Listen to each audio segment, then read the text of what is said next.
విన్నారు. ఇప్పుడు doctor K Madhusudan గారి రచన రజని కథానిక శ్రీ వేద రామసూర్య ప్రకాశరావు గారి స్వరంలో వింటారు.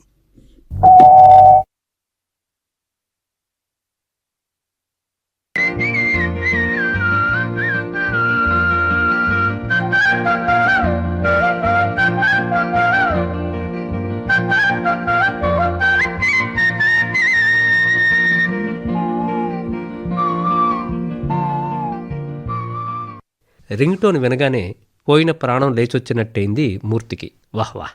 నా జన్మ ఫలించను, నా దేవత కరుణించను, అనురాగంతనై అరుదెంచెను. రాగయుక్తంగా ఆలపిస్తూ హుషారుగా ఫోన్ తీశాడు మూర్తి. హలో చెప్పండి. అవతల గొంతు వినగానే అతనిలోని ఉత్సాహం అంతా జావుగారిపోయింది. హలో చెప్పండి. అవును, నేను మూర్తినే మాట్లాడుతున్నాను. థ్యాంక్ యూ వెరీ మచ్ అండి. చిచి, వీళ్ళకి వేళాపాళా ఉండదు. మీరు వినిపించిన పాటలు చాలా బాగున్నాయండి. మీరు చాలా బాగా మాట్లాడతారండి. అసలు వీళ్లకు ఫోన్ నెంబర్లు ఎలా తెలుస్తాయో అర్థం కాదు. మూడంతా పాడైంది. పుట్టుకొచ్చిన ఉత్సాహమంతా క్షణంలో మాయమైపోయింది. హలో మూర్తి గారు, నమస్తే. Hi Mouli, good morning. How are you man? Fine sir, thank you. Then any news mister Mouli? Sir, మీకో సందేశం. మేఘ సందేశమా? కాదు, మానవ సందేశమే. చెప్పండి. అబే ఏం లేదు sir, our esteem station director wants you to see you. ఇంటికి వెళ్లే ముందు ఒకసారి కనిపించి వెళ్ళమని ఫర్మానా. నటనా పక్కీలో సందేశాన్ని వినిపించాడు Mouli. Okay, why not, definitely I will meet her now itself. Okay. ఆలస్యం అయిందని నేను హడావుడిగా వస్తున్నాను. నా వెనుకే ఆవిడ. చూసి చూడనట్టుగా నెమ్మదిగా ఎస్కేప్ అవుదామని ప్రయత్నించాను, కానీ కుదరలేదు. ఆవిడ వదిలిపెట్టలేదు. పిలిచారు. తీరా చూస్తే ఇది విషయం. ఉదయం షిఫ్ట్లోని మూర్తిని రిలీవ్ చేయడానికి వచ్చాక చంద్రమౌళి సంజాయిషి ఇది. Okay man, good luck. Occupy your throne. Everything is set ready for you. Bye, see you. ఒకసారి చెక్ చేసుకోండి మెటీరియల్ అంతాను. ప్రత్యేకంగా చెప్పవలసిన విషయాలైతే ఏమీ లేవు. స్టూడియో నుంచి బయటపడి సరాసరి స్టేషన్ డైరెక్టర్ రూమ్కి వెళ్ళాడు మూర్తి. గుమ్మానికి ఉన్న తెరను ఒత్తిగించి చూశాడు. ఎవరో బయట వాళ్లతో మాట్లాడుతున్నారు. చూడబోతే ఎవరో ఆమెకు సన్నిహితుల్లానే ఉన్నారు. చర్చి కాదు, సంభాషణలానే ఉంది. కులాసాగానే సాగుతున్నట్టుంది. మధ్య మధ్యలో చప్పట్లు, టేబుల్పై చరచటాలు. వెళ్ళి కారిడార్లో స్టేషన్ డైరెక్టర్ గదికి ఎదురుగా ఉన్న సోఫాలో చెతికిలో పడ్డాడు మూర్తి. కొంచెం సేపటికి గదిలో కోలాహలం చల్లబడింది. అతిథులు ఆనందంగానే బయటపడ్డట్టు అనిపించింది వాళ్ళ వాలకం చూస్తుంటే. వాళ్ళు ఇలా వచ్చారో లేదో అలా లోనకు దూసుకు వెళ్ళాడు మూర్తి. చర్చ సీరియస్గా నడిస్తే ముందు వెనక ఆలోచించాలి కానీ హుషారుగా ఉన్నప్పుడు ఆలోచించడం దేనికి? ముద్దొచ్చినప్పుడే చంకెక్కమన్నట్టు మూడ్లో ఉన్నప్పుడే లోనకు వెళ్తే బాసు చెర నుంచి తొందరగా బయటపడొచ్చుగా అనుకుంటూ గదిలోకి వెళ్ళాడు Murthy. Good morning ma'am. Welcome Murthy, please sit అని అతని ముఖంలోకి చూస్తూ ఎదురుగా ఉన్న కుర్చీ చూపించారు కూర్చోమన్నట్టుగా. థ్యాంక్ యూ మ్యామ్ అని విష్ చేసి ఎదురుగా ఉన్న కుర్చీలో కూర్చున్నాడు మూర్తి. హౌ ఆర్ యూ అన్నారు కాగితాలు సర్దుకుంటూనే. బెటర్ మ్యామ్ అన్నాడు కృతజ్ఞతాపూర్వకంగా. చూస్తున్న కాగితాలు ఫైళ్లు మూసి పక్కన పెట్టారు. కళ్ళజోడు తీసి టేబుల్ మీద ఉంచారు.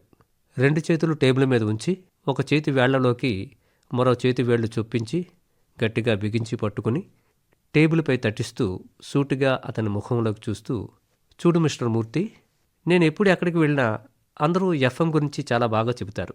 I'm getting very good feedback. మనం రూపొందించి ప్రసారం చేస్తున్న కార్యక్రమాలు శ్రోతలకు ఎంతగానో నచ్చుతున్నాయి. అందరూ ఎంతో మెచ్చుకుంటున్నారు కూడా. ముఖ్యంగా మీ way of presentation, the type of songs you are displaying మన శ్రోతలను ఎంతగానో ముగ్ధులను చేస్తున్నాయి. Wherever I go I'm getting very good feedback, really fantastic అంటూ ఆనందంగా ఆవేశంగా ఏదో చెప్పుకుపోతున్నారు station director. Thank you ma'am, నా మీద నా పెర్ఫార్మెన్స్ మీద మీకున్న నమ్మకానికి అభిమానానికి కృతజ్ఞతలు అన్నాడు ఆనందంగా గుండె గొంతుకు దగ్గరే మూర్తి మధ్యలోనే. చూడు మిస్టర్ మూర్తి, శ్రోతలకు నచ్చే కార్యక్రమాలు మనం రూపొందించాలి. కార్యక్రమాలు విని ఆనందించి వాళ్ళు మనల్ని మెచ్చుకోవాలి.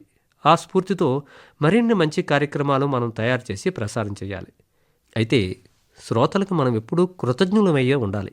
ఎందుకంటే మనం చేసే తప్పులను వాళ్ళు క్షమిస్తూ ఉంటారు, సహృదయతతో ప్రోత్సహిస్తూ ఉంటారు. అంచేత వాళ్ళ నమ్మకాలను మనం ఎప్పుడూ వమ్ము చేయకూడదు, అవునా అంటూ అన్నారు బిగించిన పిడికిళ్లను ఉద్రేకంగా టేబుల్పై తట్టిస్తూ, ప్రశ్నార్థకంగా అతని ముఖంలో చూస్తూ.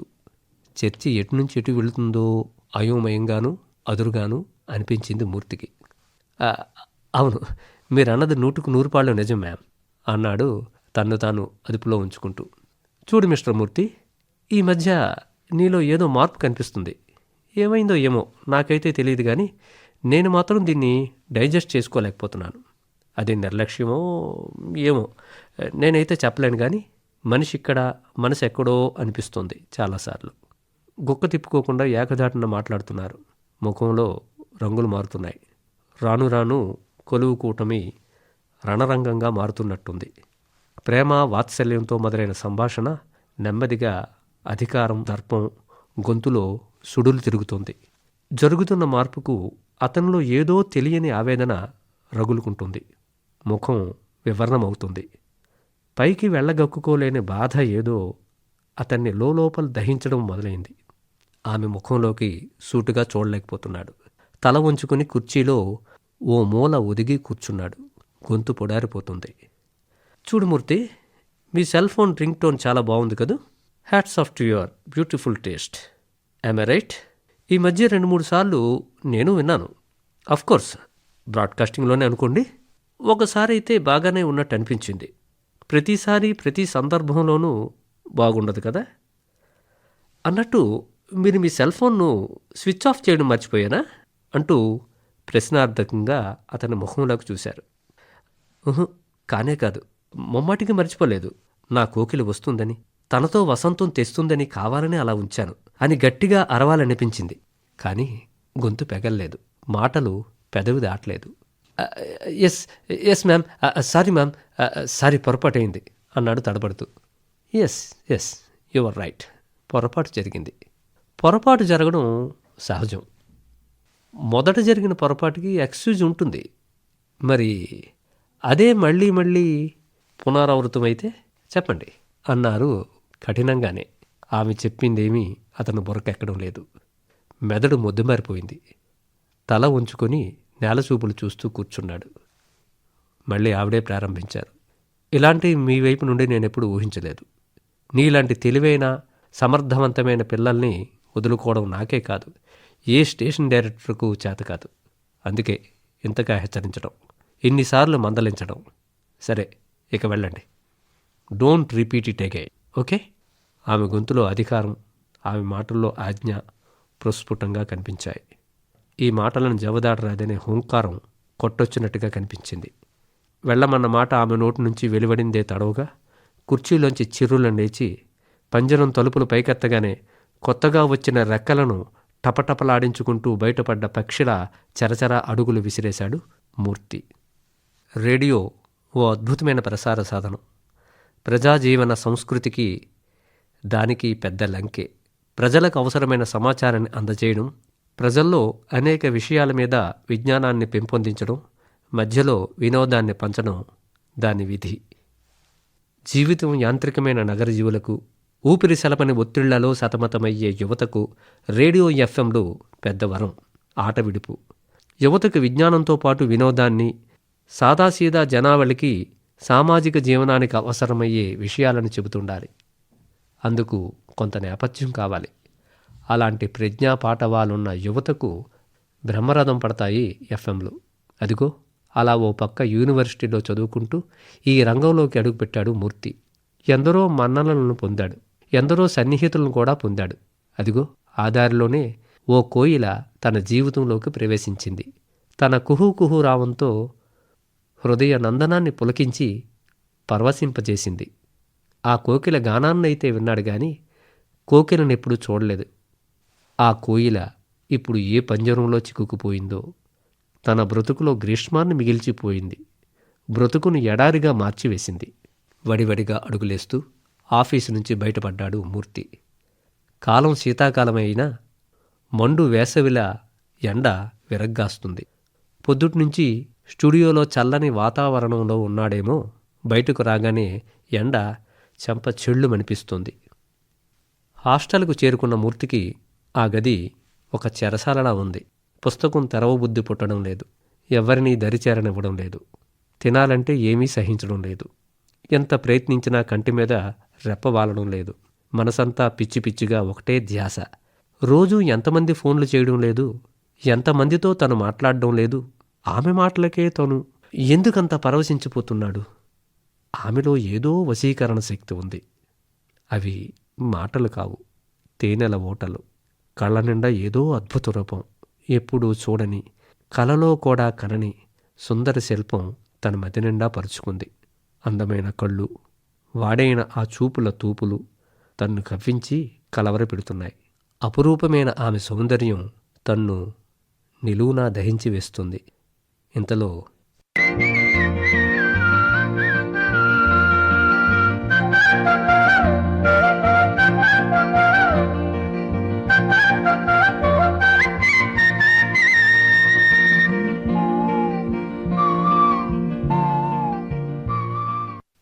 హలో హలో అతని ముఖం నిండా 1000 దీపాల కాంతి. హలో హలో చెప్పండి. మీరు మీరు ఏమైపోయారు? ఎక్కడికి వెళ్ళిపోయారు అంతకాలం? Where you have gone all these days? మీకోసం నేను ఇక్కడ ఎంత తప్పించిపోతున్నానో, తల్లడిల్లిపోతున్నానో తెలుసా? గొంతు నిండా ఆవేశం, మాటలు పెకలడం లేదు. కళ్ళు కన్నీటి వరదల్లో చిక్కుకుంటున్నాయి. సారీ, అనుకోకుండా ఊరికి వెళ్లాల్సి వచ్చింది. వెళ్లే ముందు మీతో చెప్పడం వీలు పడలేదు. Sorry, I extremely sorry. గొంతు నిండా ఆవేదన. పోనీలేండి, ఇప్పుడు వచ్చేసరిగా, ఇక మళ్ళీ ఎక్కడికి వెళ్ళరుగా? అమ్మయ్యా, ఇప్పుడు మనసు కుదుట పడింది. ఏమైనా సరే, ఎలాగైనా సరే ఇప్పుడే మిమ్మల్ని చూడాలి, చూసి తీరాలి. చూడకుండా ఉండడం నా వల్ల కాదు. మనం కలుసుకోవాలి, కలుసుకుని తీరాలి. గొంతు నిండా ఆవేశం ప్రకంపిస్తోంది. శరీరం పూనకం వచ్చినట్లు ఊగిపోతుంది. ఉబ్బు తబ్బిబ్బైన తాను అదుపు చేసుకోవడం అసాధ్యం అవుతుంది. ఓకే ఓకే, అలాగే, తప్పకుండా, తప్పనిసరిగా ఈరోజే మనం కలుస్తున్నాం.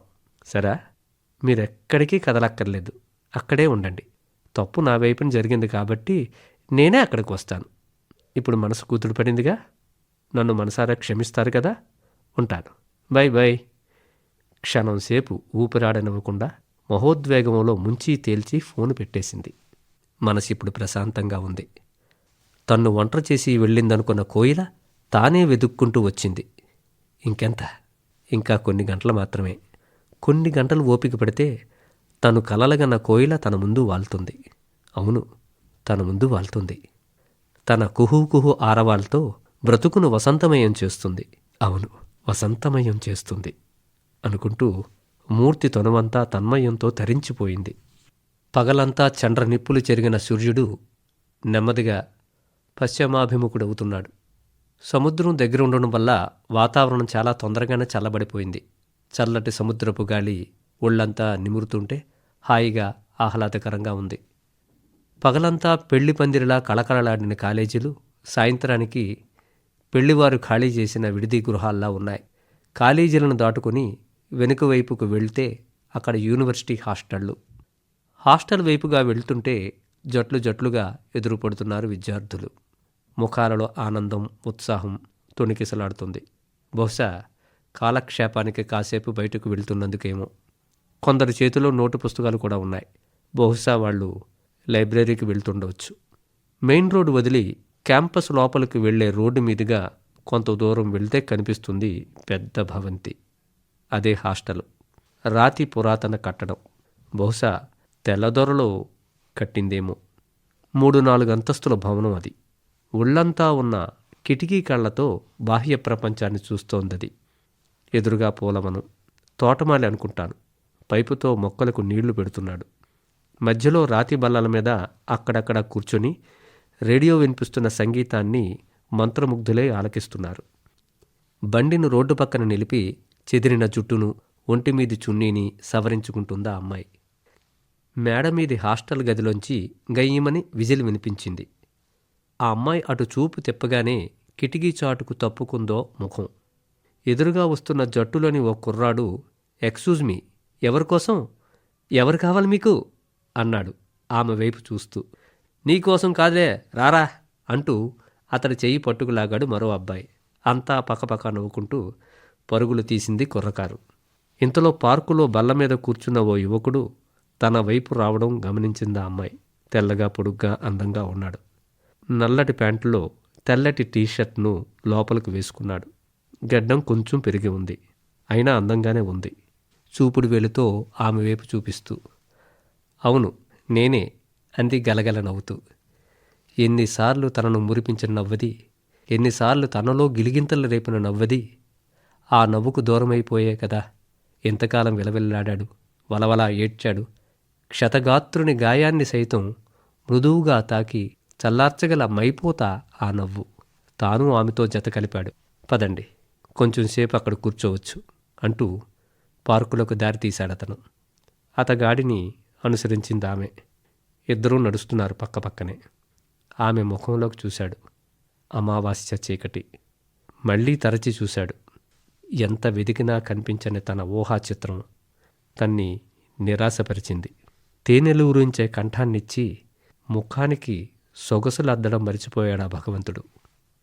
కోయిల గొంతెత్తితే మోళ్ళు చిగిరిస్తాయి, రాళ్ళు సరిగములు పలుకుతాయి. పాపం మాయదార దేవుడెందుకో మసిపూసి మాయ చేశాడు. బల్ల మీద కూర్చున్నాడు అతగాడు. కొంచెం ఎడంగా ఆమె కూర్చుంది. నేను ఊరికి వెళ్లాల్సి వచ్చింది అనుకోకుండా. వెళ్లే ముందు మీకు చెప్పడం వీలవ్వలేదు. సెల్ ఫోను మనల్ని డిస్కనెక్ట్ చేసింది. చాలా ప్రయత్నించాను, సిగ్నల్ దొరకలేదు.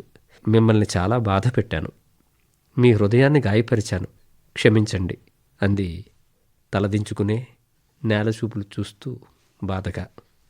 పర్వాలేదు, ఇప్పుడు వచ్చేసరిగా మనసులో ముసురుకున్న ఆలోచనల దొంతర్ల నుంచి తేరుకుని రెక్కలపై వసంతాన్ని మోసుకొస్తుందని రేయింబవళ్ళు కలవరించి పలవరించి ఆహార విహారాలు మొరాయించి మౌనవ్రతం చేసింది ఆమె కోసమేనా? ఆమె ఏమేమో చెప్పుకుపోతుంది తల్లించుకునే. అతడు అన్యమనస్కంగా అన్నీ ఊకుడుతూనే ఉన్నాడు. బుర్రలో కవాతు ఎడతెరిపి లేకుండా సాగుతూనే ఉంది. పార్కులోంచి ఒక్కొక్కరు లేస్తున్నారు. బల్లలు ఖాళీ అవుతున్నాయి. ఆలస్యమైందిక, లేద్దాం, బావుండదు. లేచాడు అతగాడు. తను లేచి నిలబడింది. రోడ్డు వారన నిలబెట్టిన బండిని సమీపించారిద్దరూ. మనసు మొరాయిస్తున్నా బండిని స్టార్ట్ చేసిందామె. మీ నాన్నగారు మంచి పేరు పెట్టారు కదా మీకు? అవును, రజని. అంటే చీకటే కాదు, దుర్గామాత. శరణన్నవాడిని కరుణించే దేవీ శాంభవి. తలలెగరేసేవాడిని శంకరమాన్యాలు పట్టిస్తుంది కూడా. బై చెప్పాడు అతగాడు. బండి ముందుకు సాగింది, అమాయకంగా చిరునవ్వులు చిందిస్తూ. మబ్బులు వీడిన ఆకాశం అయింది అతని మనసు. గబగబా గదిలోకి నడిచాడు. అద్దం ముందు నిలబడ్డాడు. గడ్డం చిరాగ్గా అనిపించింది. రేజర్ తీసి గడ్డం గీసేశాడు. ఒక్కసారి బొగ్గలను చేతితో తడిమి చూశాడు. మెత్తగా నున్నగా తగిలాయి. అద్దం అక్కడ విసిరేశాడు. బాత్రూంలో దూరి షవర్ ఓపెన్ చేశాడు. నెత్తిమీద నుంచి శరీరం మీద పడుతున్న నీటి జల్లు మనస్సును గిలిగింతలు పెట్టసాగింది. ఏలపాటు అందుకున్నాడు. గ్రహణం విడిచిన చంద్రుల్లా ఉంది అతని మనస్సు. ఎదనిండా పున్నమి జల్లు పరుచుకుంది. బయటపడ్డాడు. మొబైల్ తీశాడు. రింగ్ టోన్ డిలీట్ చేశాడు. మనసు మబ్బులు వీడిన ఆకాశం అయ్యింది. రజని డాక్టర్ కె మధుసూదన్ గారి కథానిక శ్రీ బేతా రామసూర్య ప్రకాశరావు గారి స్వరంలో విన్నారు. ఉదయ సమీరాలు వింటున్నారు.